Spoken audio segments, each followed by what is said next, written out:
Missouri. It wasn't an incredible showing by Tennessee, but you got to win games ugly, especially on the road. I consider that a very quality win. I do too. That's my whole thing coming from it, especially going down the stretch of games. And when you play a team like Missouri that hasn't won a game all season long, and you're playing them at their place, like they're gonna give you their best shot, whether it's ugly, how they can muck up the game, whatever it has to be done, they're gonna do to try to win that game. So I thought it was a gutsy win. Like those are games that I think in the past you would see not only Tennessee, but a team not overlooking them, but you walk in there, man, you drop that game. You know, when especially if you're shooting the way you are, the game started like the first 6 minutes, might have been 2 baskets. It was like, come on, man, get it going. And so that's why I give credit to that crowd. And I give credit to Tennessee being able to respond to the crowd. If it was Eli that was poking fun at guys, good. I'm so glad you did that. Because you awoke the sleeping giant. You know, Dalton Connect got going, and how you lose. This is the wildest thing to me. I cannot understand how you lose these guys like Mark Sears, Dalton Connect. Like, how do you leave these guys open? That's amazing to me. So I appreciate them gutting that win out, and also in the fashion of being able to go down low, and when things aren't falling outside, pivot and say we're gonna make this an inside game. Even though they got 7-footers and Toby Walker answering the bell, Jonas do answering the bell. I thought Meshack and Gainey were undervalued in that game because when Zakai got in foul trouble, Tennessee actually didn't miss a beat as far as running the offense, pressuring the ball. Gainey did a great job, and Meshack as well. So salute to both of them guys. Guys being ready. I think that showed what it was. You gave your bench an opportunity, and they were ready to step up to the challenge. Caleb, before you get your next basketball question in, shout out from the message board. I like listening to Ron. Who does? Hey. He's on. He's on the afternoons. What are you? I get confused with the time slot again because the time change. 3 to 6 Central. Yeah, 3 to 6 Central, and then we got a bonus hour at 7, so you can go back and listen to a little highlights of the show called the After Party. Perfect time. Y'all play 83-6 before it goes in? Hey, guess what? We did play a little bit 3-6 the other day, so yeah. There you go. Every now and then, Caleb. That's old school right there, Caleb. You don't know nothing about that. The stark realization. Are you kidding? Ron, I was in 6th grade when Sipping on Some Dessert came out, and I played that out. I played When the Smoke Clears more than anybody you know. Wow, you a menace, Caleb. So getting to talking about the game the other night, do you think was this a one-off because of just the mismatches they have, or do you think Rick Barnes was experimenting in that he might choose to play big down the stretch at times a little more with Ado and Awaka? No, I think this is what Tennessee's team is. We went into the season talking about depth, and you look at all of the styles of players they played in the non-conference. This is why it's important to bolster your non-conference schedule, because you're going to play different styles, and you need to be able to adjust on the fly. It may not be the game that you're going in, but you may have to adjust during the game like they had to, and know that you have an advantage. So I think it's going to call for just to have a close eye. Guys, the staff on the bench has to notice things and know who's ready to roll. And sometimes it's going to be a physical matchup, and you got to go out and match it. I thought it was a good test getting ready to go into this Texas A&M game where you're going to have to play physical, not only with the bigs down low playing 2 bigs every now and then, but also guys like Josiah. It's going to have to be a wake-up call for him. Like, you're going to have to get down there. You can't just hang out around the 3 offensively or defensively defending guys. You got to get in there and mix it up with some elbows and things of that nature to be able to have an impact. So I think it's gonna bode well for Tennessee moving forward, because they can play. They can go small. We've seen them go small with Josiah at the 5. Not because they wanted to, but they had to because of foul trouble. But when you can do that, I think you're in a good spot, man, because there's nothing that can be thrown at Tennessee that they haven't seen. You know what I'm saying? From small lineups to big lineups, and be able to try to counter those. Yeah. So looking at that going forward, I mean, look, me and you have both lambasted Barnes for not playing his bench enough during the season. Right. I can't blame him for the Tuesday game because they were so sluggish. He kind of had to play his starters to get out with the win. But do you think he finally realized that? Do you think he finally realized he's criminally underused Toby Awaka? Yeah, to an extent. The only pushback I give you is a dude was playing so good during stretches, like 4 or 5 game stretches.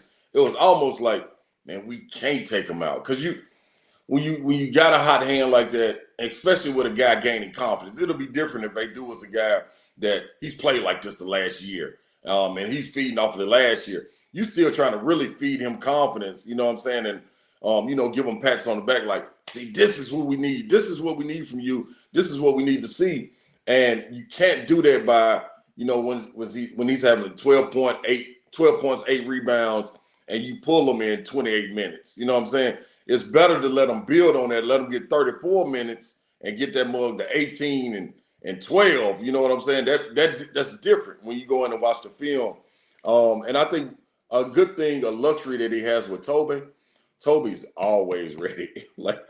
We've yet to see Toby get in the game and say, now, Toby, your energy wasn't right there. Toby, you didn't go to the boards. Toby, you wasn't really finishing right. It was like, dude is always ready to go. So that's a luxury to be able to throw him in 5 to 6 minutes. Or you look back and you say, man, we need you to go 18 to 24 minutes this game. And he'd be able to pull it out. So I think, man, with the way Adu is, would I like to see Awaka in more? Yes. But I think Awaka has time. Toby has time. And I like the building of Jonas Adu for his confidence, because we see, like, in these top tier teams, if you were to make a long run in the Final Four, in NCAA tournament, you're going to be playing against these teams with real bigs like Baycott, Dickerson, Barlow out at Arizona, Eddie, for Purdue. Like, the list goes, UConn, they got 2 bigs. So you're going to need him to have an impact on the game and be confident enough to get out there, which was good to see him confident enough to start shooting. I was not sick and tired, but tired of seeing him miss that left-hand hook. But he got back to himself in this Missouri game, so that was good to see. How many point guards would you take in the nation over Zakai Ziegler? 0. It's pretty strong. 0. On with the hot takes today. 0 on both ends of the floor. I'm taking his 2-minute laps that he has every game too. When he turns the ball over or dribbles too much or has a heat check, give me that too. You know what I'm saying? I just think, man, what he does, you can't put a price on it. From ball pressure to, like, imagine late in games when there's 2 minutes left and you're up 4 and you're not trying to stall, but you start to all of a sudden have a press. Like, the best thing for and Dalton was bad with this in the Missouri game. The best thing with this, when people are pressing, give Zakai the ball and move. Everybody get out the way. Like, I love Dalton Connect showing that he can handle the ball and, it's one-on-one, but when the trap comes, kind of still dribbles high a little bit. It's no pressing Zakai. Zakai's like a globetrotter out there, and he doesn't lose the ball during those pressure times. So I love that. I think his passing is undervalued. I think his setups are tremendous for Adu. Also for Josiah when he's in the dunker spot. Like, I love this man's game. I love his game and the way he's improved his shot making from the outside. That you have to honor him at the 3-point line. Is second to none. I love him. I love him. Like, I love. There's some point guards out there that can go, but on both ends, for the amount of time that he plays, give me Zakai all day long. Ron, I want to dive into Dalton Connect for just a second. Mm-hmm. Where do you think he gets drafted in the NBA? Is he a top 5, top 10, first round? If you had to put like a generality on it, what would it be? I'm gonna have to be honest, man. And I've been trying to pull myself back from saying this, and just trying to find little small parts of his game that I can poke at. And that man might be lottery, man. I think so too.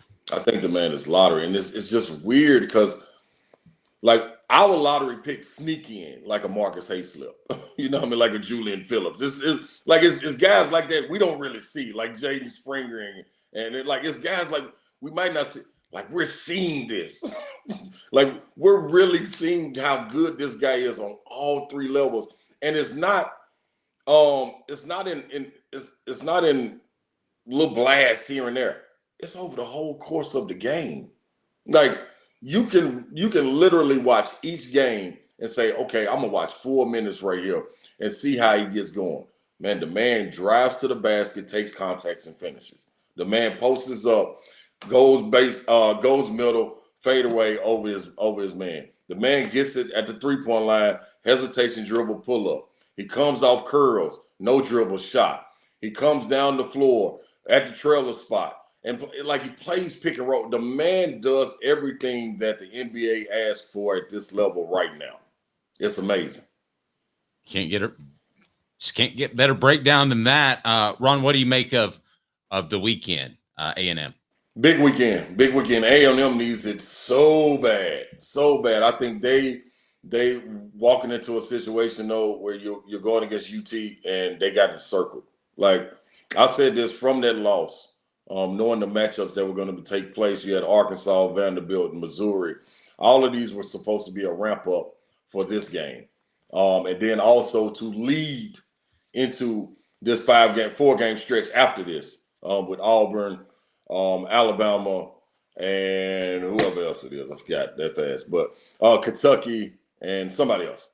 But you got this circle on the calendar, and it starts with this one right here. You couldn't wait to get to this mark if you're a player to get some get back at home, set the tone for this stretch run, getting ready to go in the SEC tournament, and you still have everything in your grips as far as going to go and get this SEC championship regular season. Yep, absolutely.